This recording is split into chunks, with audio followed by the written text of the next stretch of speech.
pagi teman-teman. Kali ini kita akan membahas mengenai standar audit 402 yang membahas mengenai pertimbangan audit terkait dengan entitas yang menggunakan organisasi jasa.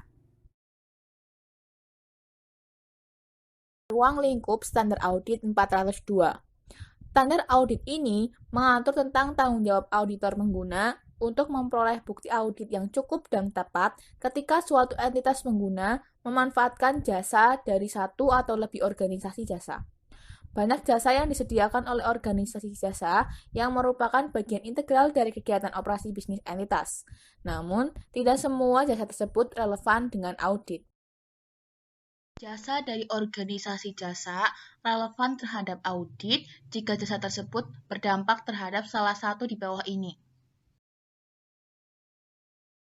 Standar audit ini tidak berlaku bagi jasa yang disediakan oleh institusi keuangan yang terbatas pada pemrosesan untuk rekening entitas atau transaksi yang diotorisasi secara spesifik oleh entitas.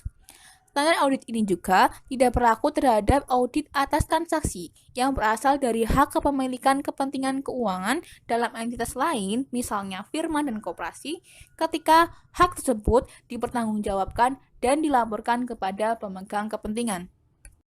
Tujuan auditor pengguna ketika entitas pengguna menggunakan jasa dari suatu organisasi jasa adalah pertama, untuk memperoleh pemahaman tentang sifat dan signifikansi jasa yang disediakan oleh organisasi jasa dan dampaknya yang cukup untuk mengidentifikasi dan menilai resiko kesalahan penyajian material. Kedua, untuk merancang dan melaksanakan prosedur audit sebagai respon terhadap resiko tersebut. Auditor pengguna harus memperoleh suatu pemahaman tentang bagaimana entitas pengguna memanfaatkan jasa organisasi jasa dalam kegiatan operasi entitas pengguna, termasuk 1. Sifat jasa yang disediakan oleh organisasi jasa dan signifikansinya terhadap pengendalian internal entitas pengguna. 2. Sifat dan materialitas transaksi atau proses pelaporan keuangan yang dipengaruhi oleh organisasi jasa. 3. Tingkat interaksi antara aktivitas organisasi jasa dan aktivitas entitas pengguna. Dan yang terakhir, sifat hubungan antara entitas pengguna dan organisasi jasa, termasuk ketentuan perjanjian yang relevan untuk aktivitas yang dijalankan oleh organisasi jasa. Informasi tentang sifat dari jasa-jasa yang disediakan oleh organisasi jasa mungkin tersedia dari berbagai macam sumber, seperti panduan pengguna, ikhtisar sistem, panduan teknis, kontrak atau perjanjian tingkat jasa, laporan oleh organisasi jasa, maupun laporan oleh auditor jasa. Jika auditor pengguna tidak mampu memperoleh pemahaman yang cukup, auditor harus memperolehnya dari satu atau beberapa prosedur berikut. Pertama, memperoleh laporan tipe 1 atau laporan tipe 2. Kedua, menghubungi organisasi jasa melalui entitas pengguna. Ketiga, mengunjungi organisasi jasa dan melaksanakan prosedur yang akan menyediakan informasi yang diperlukan. Keempat, menggunakan auditor lain untuk melaksanakan prosedur yang akan menyediakan informasi yang diperlukan tentang pengendalian yang relevan pada organisasi jasa.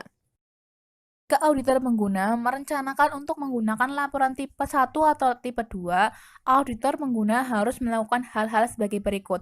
Pertama, mengevaluasi apakah deskripsi dan rancangan pengendalian dalam organisasi jasa telah tepat untuk tujuan audit. 2. Mengevaluasi kecukupan dan ketepatan bukti yang relevan terhadap audit. Dan terakhir, menentukan apakah pengendalian pelengkap entitas telah relevan bagi entitas pengguna. Dalam respon resiko yang telah dinilai berdasarkan standar audit 330, auditor pengguna harus melakukan hal-hal sebagai berikut.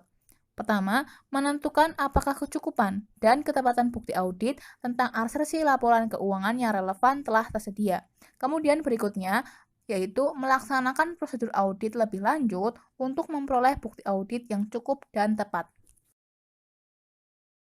Auditor pengguna harus memodifikasi opini dalam laporan audit apabila auditor tidak dapat memperoleh bukti audit yang cukup dan tepat yang relevan terhadap audit atas laporan keuangan entitas pengguna.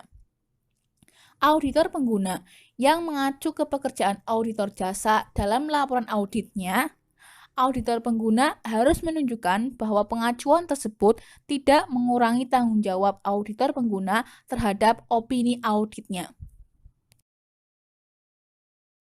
Sekian dari saya, terima kasih.